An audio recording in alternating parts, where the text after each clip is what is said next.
이 말씀, 이 본문은 주님이 어느 잔치 자리에서 말씀하신 잔치 비유입니다.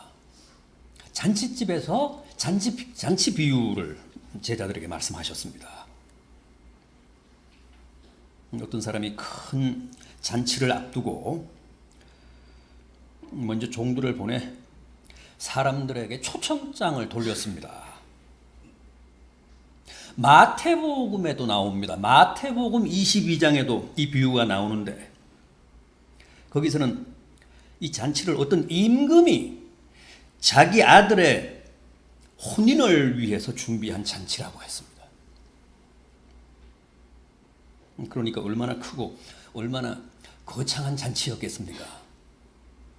임금이 배설한, 임금이 개최한 아들의 혼인 잔치였으니까 얼마나 큰 잔치였겠습니까? 어쨌든 이제 준비가 다 끝나고 드디어 잔치 당일이 됐습니다. 주인이 아침 일찍 다시 종들을 보내 사람들을 청합니다. 본문 17절을 보면 오소서 모든 것이 다 준비되었나이다. 마태복음 22장 4절은 이 대목이 좀 더 구체적입니다. 내가 준비하되 나의 소와 살찐 짐승들을 잡고 모든 것을 다 갖추었으니 이제 혼인잔치 자리에 오소서.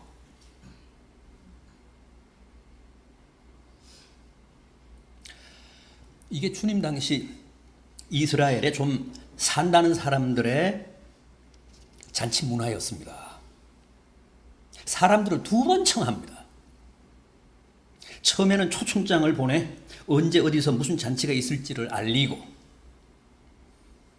다음 잔치 당일에는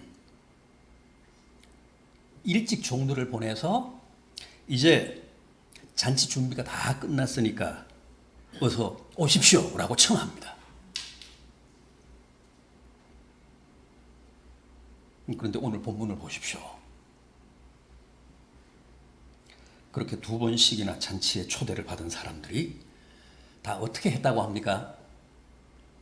왕의 초대니까, 왕자의 혼인잔치니까 다들 영광스럽게 생각하며 기꺼이 그 초대에 응했겠죠. 아닙니다. 놀랍게도 그들은 하나같이 이런저런 핑계를 대며 그 초대에 응하지 않았습니다. 본문 18절 이하입니다. 다 일치하게 사양하여 한 사람은 이르되 나는 밭을 샀음에 불갑을 나가 봐야 하겠으니 청컨대 나를 양해하도록 하라. 또 한 사람은 이르되 나는 소 5겨리를 샀음에 시험하러 가니 청컨대 나를 양해하도록 하라.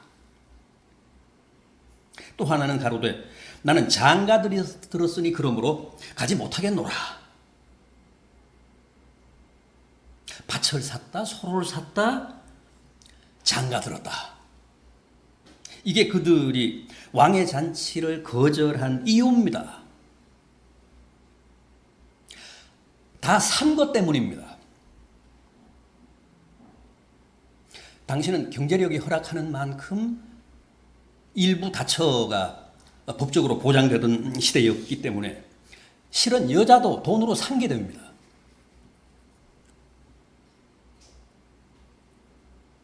마태복음에서 이 대목을 보면 더욱 노골적입니다. 그들이 돌아보지도 않고 한 사람은 자기 밭으로 또 한 사람은 자기 사업을 하러 갔다 그랬습니다.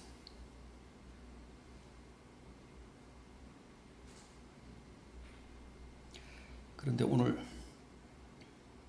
주님의 이 비유가 누가복음과 마태복음에만 나오는 게 아니고 여러분 잘 아시는 외경 도마복음에도 나옵니다. 도마복음에는 3사람이 아니라 4사람입니다. 4사람이 나옵니다. 첫 번째 사람은 오늘 상인들을 만나 거래할 일이 있어서 잔치에 갈 수 없다 그랬고, 두 번째 사람은 집을 사러 가야 하기 때문에 시간이 없어서 못 가겠노라 그랬고, 세 번째 사람은 친구가 장가를 들기 때문에 못 가겠다 그랬고, 마지막 4번째 사람은 오늘이 바로 토지 소장료를 수금하는 날이어서 갈 수 없다 그랬습니다.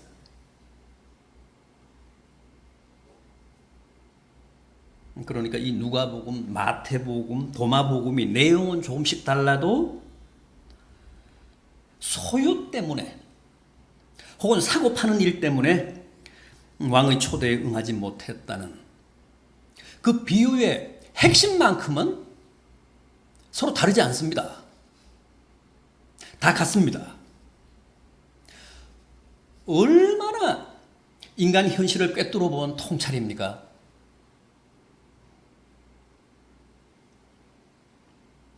예나 지금이나 사람들이 하나님 나라 초청에 응하지 못하는 이유는 다 이 소유 때문이고 또 사고 파는 일 때문이잖아요.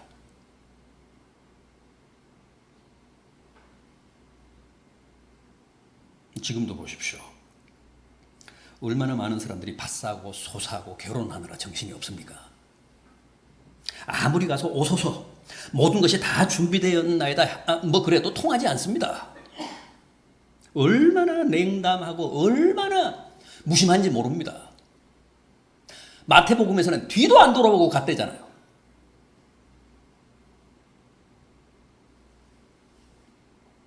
물론 밭 사고 소 사고 장사하고 결혼하는 일도 다 소중한 우리의 일상사고, 특히 결혼이라는 것은 뭐 일륜지 대사잖아요.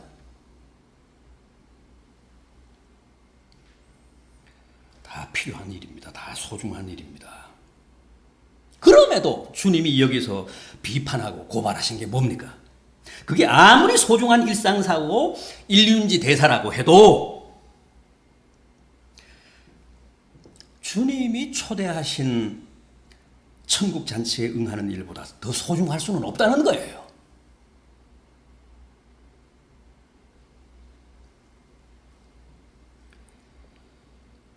그 무엇도, 그 어떤 일도 주님의 초청에 응하는 일보다 더 우선할 수는 없다는 거죠.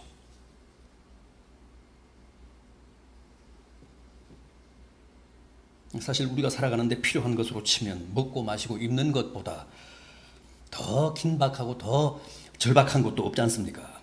그런데도 주님은 뭐라고 하셨습니까? 먹고 마시고 입는 것보다 먼저 하나님의 나라와 하나님의 의를 구하라고 하시지 않았습니까?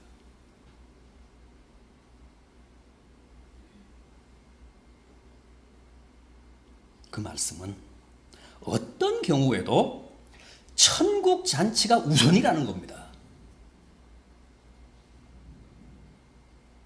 주님 초대에 응하는 일이 우리 삶의 제1순위, 영순위라는 뜻입니다. 주님이 부르시면, 주님이 초대하시면 어떤 일을 하던 중이라도 그거 다 제쳐놓고 주님 초대에 먼저 응해야 된다는 거예요.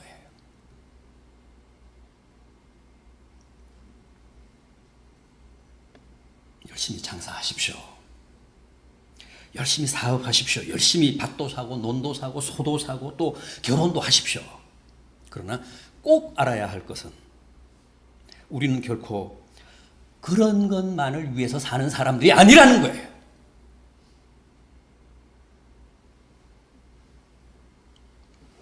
우리는 어디까지나 천국이 목표고 천국 잔치에 참여하는 게 내 인생 최대의 과제고 소망이지, 밭 사고 소 사고 집 사고 장가 가고 시집 가고 사업하는 게 내 인생의 절대적인 목적이나 목표가 아니라는 겁니다. 그건 다 부수적입니다. 그건 다 후손입니다.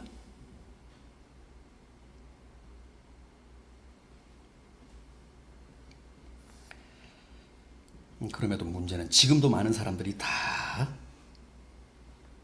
수금하고 장사하고 집 사고 결혼하느라 정작 천국 잔치는 외면하고 있다는 거죠. 지금 이 순간에도 얼마나 많은 사람들이 태연하게 밭과 소와 결혼을 천국과 맞바꾸고 있는지 모릅니다. 지금 이 순간에도 얼마나 많은 사람들이 태연하게 팥죽 한 그릇에 자기의 장자권을, 자기의 영원한 운명을 팔고 있는지 모릅니다. 다 어리석고 불행한 사람들이라는 뜻입니다.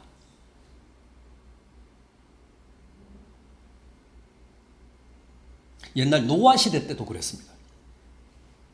마태복음 24장 38절 이하입니다. 노아가 방주에 들어가던 날까지 사람들이 먹고 마시고 장가들고 시집가느라 홍수가 나서 저희를 다 멸하기까지도 깨닫지 못하였으니 인자의 임함도 이러하리라. 노아가 아무리 사람들을 방주로 초대해도 소용없었습니다.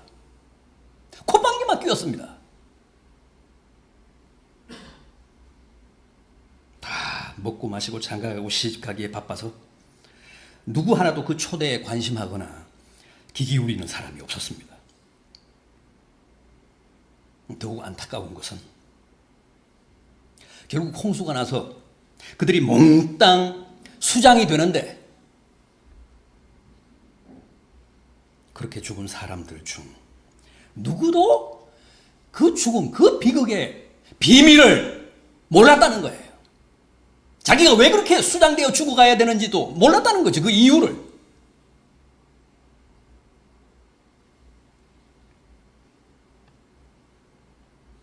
그런데 거기서 가장 무서운 말씀이 뭡니까?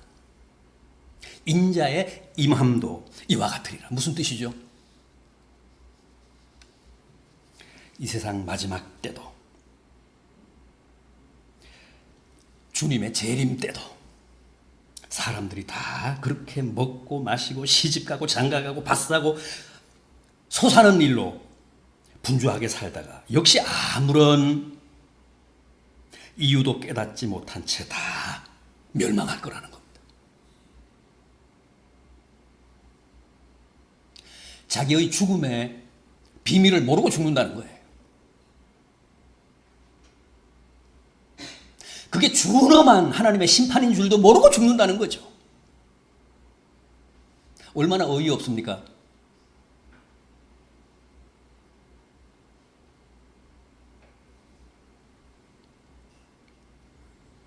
정신 차립시다. 소와 밭이 아무리 소중해도 절대 천국과 바꾸지 맙시다. 먹고 마시고 장가들고 시집가는 일을 절대 천국 잔치와 맞바꾸시면 안 됩니다. 그보다 더 불행한 인생은 없습니다. 자, 결국 주인이 화가 났습니다. 그래서 종들에게 다시 뭐라고 명령합니까? 빨리 가서 시내 거리와 골목으로 나가 가난한 자들과 몸 불편한 환자들과 맹인들과 저는 자들을 다 데려오라. 그래서 내 자리를 채우라. 종들이 그렇게 했습니다. 그러나 여전히 이렇게 빈자리가 많이 남았습니다.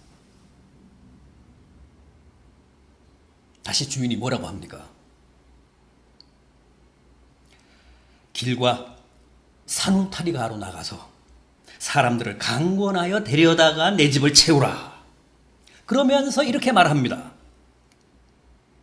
전에 청하였던 사람들은 하나도 내 잔치를 맛보지 못하리라. 이게 오늘 본문 말씀의 결론인 셈인데 이게 무슨 뜻일까요? 여기서 주인이 말씀하신 전에 청하였던 사람들은 누굽니까? 역사적으로 말하면 맨 처음 초대를 받은 유대인들이죠. 그런데 정작 그들은 하나같이 주님의 초대에 응하지 않았습니다. 지금도 유대인들은 주님을 안 믿습니다. 지금도 유대인들은 누구도 주님의 초대에 응하지 않습니다. 주님 뭐라고 하셨습니까? 그들이야말로 하나도 내 잔치를 맛보지 못하리라. 그렇다면 그 다음에 청함받은 사람들은 누굽니까? 21절에 나오는 시내의 거리와 저 골목에서 초대받은 사람들, 제1세계 국가들, 제1세계 사람들, 서방의 여러 기독교 국가들. 그런데 그들로도 자리가 다 안 찼습니다. 그러자 주인이 또 뭐라고 했죠? 산울가로 나가서 사람들을 데려오라고 했습니다. 이 산울가 사람들은 누굽니까? 변방, 제3세계, 아시아, 아프리카, 제1세계의 피선교국들.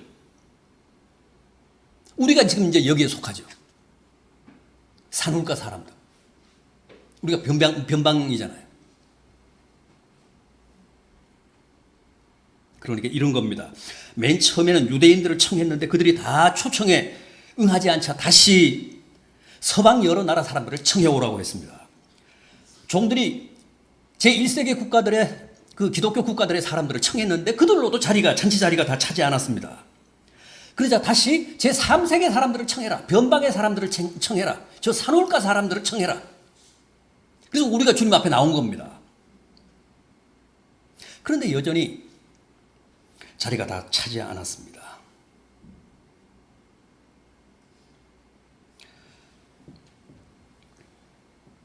지금 여기도 자리가 텅텅 비어 있잖아요. 왜 이럴까요? 왜 자리가 다 차지 않을까요?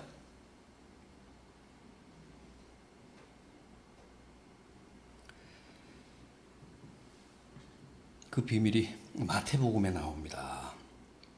마태복음은 오늘 이 비유를 이렇게 마무리합니다. 청함을 받은 자는 많되, 이게 마태복음 22장 14절 말씀인데, 택함을 입은 자는 적으니라. 여러분, 어느 시대나 청함을 받은 사람은 많습니다. 그러나 택함을 입은 사람은 많지 않습니다. 적습니다. 우리가 나름대로 열심히 전도하는데, 열심히 청하는데 왜 자리가 이렇게 다 차지 않을까요? 우리가 낙심할까봐, 우리가 지칠까봐, 우리가 시험에 들까봐. 주님이 그 비밀을 우리에게 깨우쳐 주셨습니다. 일러주셨습니다. 어느 시대나 청함을 받는 사람은 많다. 그러나 택함을 입은 사람은 소수다. 그러니 자리가 비었다고 너무 좌절하지 말아라. 너무 실망하지 말아라. 원래 그런 거다.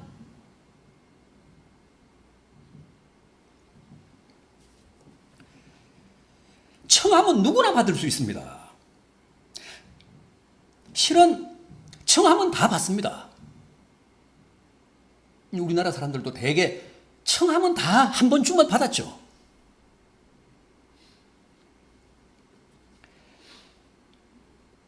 그러나 청함 받은 사람이 다 택함을 받는 것은 아닙니다. 이거 꼭 아셔야 합니다. 주님은 분명 청함 받은 사람은 많고 택함 받은 사람은 적다고 하셨습니다. 여러분, 청함 받은 사람들이 왜 다 이런저런 핑계를 대며 그 청함에 응하지 않을까요? 실은 그게 다 택함을 받지 못했기 때문이라고 합니다. 청함에 응하지 않아서 택함을 못 받은 게 아니라 택함을 받지 못했기 때문에 청함에 응하지 못하는 것이라는 거예요. 대부분이 다 청함은 받지만 현실적으로는 그 청함에 다 응하지 않는 것은 청함 받은 사람은 많아도 택함 받은 사람은 적기 때문입니다. 여러분, 하나님의 천국 잔치에는 청한다고 누구나 다 응할 수 있는 게 아닙니다. 반드시 택함 받은 사람이라야 그 초대에 응할 수 있습니다. 아무나 하나님을 사랑할 수 있는 게 아니고 그 뜻대로 부르심을 입은 자라야 하나님을 사랑할 수 있습니다. 주님을 믿을 수 있습니다. 잔치에 응할 수 있습니다.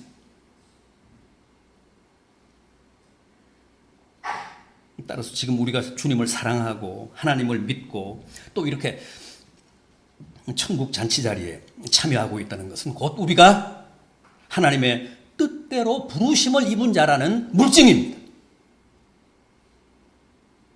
다른 사람들은 청함을 받았는데도 주님이 준비하신 잔치 자리에 나오지 못하고 우리가 나온 이유는 우리는 택함을 입은 자여서 그렇습니다.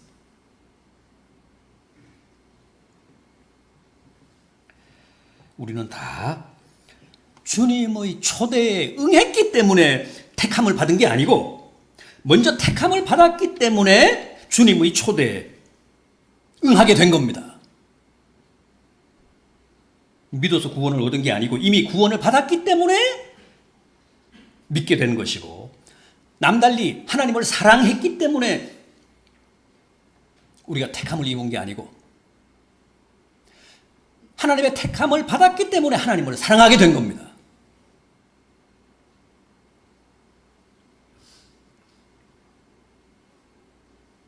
그런데 이 세상에는 우리처럼 택함을 입은 사람들이 생각만큼 많지 않습니다. 그러나 종들로서는 하나님의 택함을 받은 그 소수가 누군지를 알 수 없기 때문에 일단은 다 청할 수밖에 없습니다. 다 청해야 됩니다. 그런 청함을 통해서 그런 전도와 선교를 통해서 소수 하나님이 택하신 자들이 선별이 됩니다. 이게 바로 청함받은 자는 많되 택함받은 자는 적다는 주님의 말씀의 비밀입니다.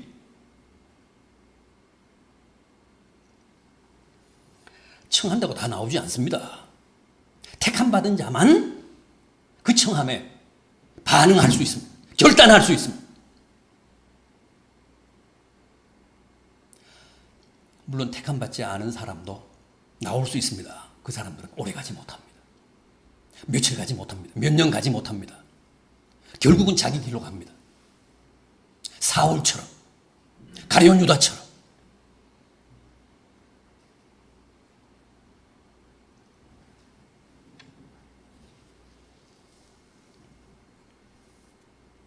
그런데 본문 23절을 보면 주인이 산울타리가로 나가 사람들을 강권하여 데려와 내 집을 채우라.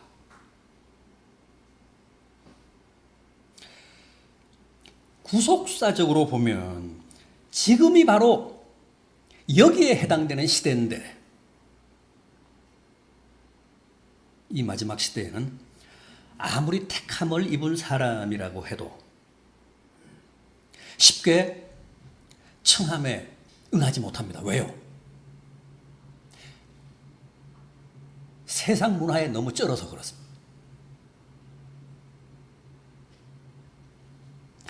자극적인 세상 문화에 너무 동화돼서 이 마지막 때에는 택함을 입은 사람도 청함에 쉽게 응하지 못한다는 거예요. 세상에 대한 미련 때문에 그렇습니다. 세상이 발목을 잡아서 그렇습니다. 그래서 강권하라는 겁니다. 강제하라는 겁니다. 끌고 오라는 겁니다.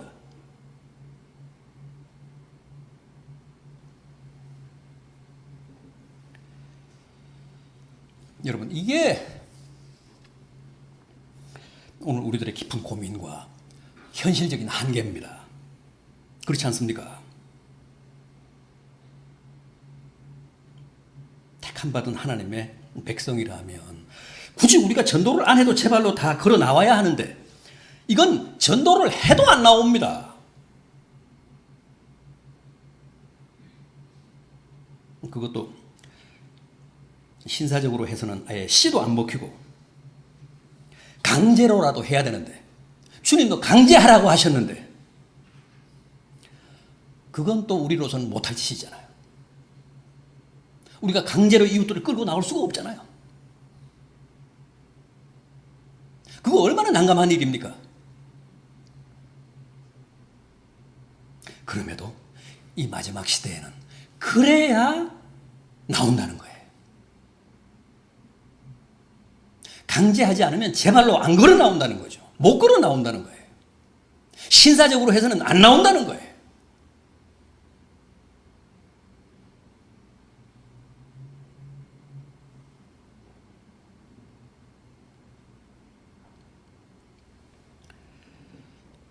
이미 주님도 다 알고 계십니다. 마지막 시대에는 저 산울가로 나가서 개 끌듯이 끌고 오라. 그렇지 않고는 택하신 자도 안 나온다.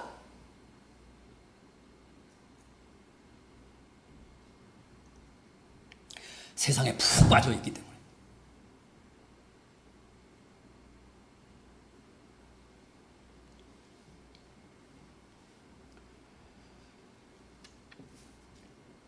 말씀드린 대로 오늘은 우리 교단이 지난 2000년부터 지켜온 외국 근로자 선교주일입니다.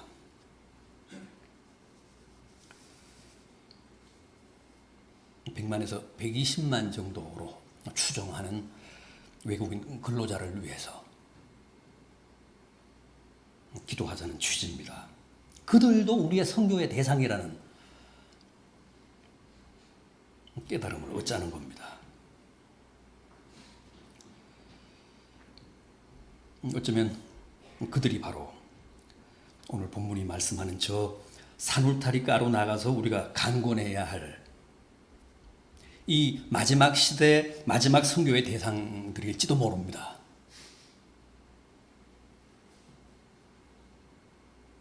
외국인 근로자와 다문화 가정 선교를 위해 기도해 주시고 또 기회 닿는 대로 직접 그들을 전도하며 주님이 분부하신 대로 강권하시는, 강권해서 강제로 주님의 잔치 자리로 그들을 이끌어내는 복된 성도들 되시기를 진심으로 기원합니다. 기도하시겠습니다.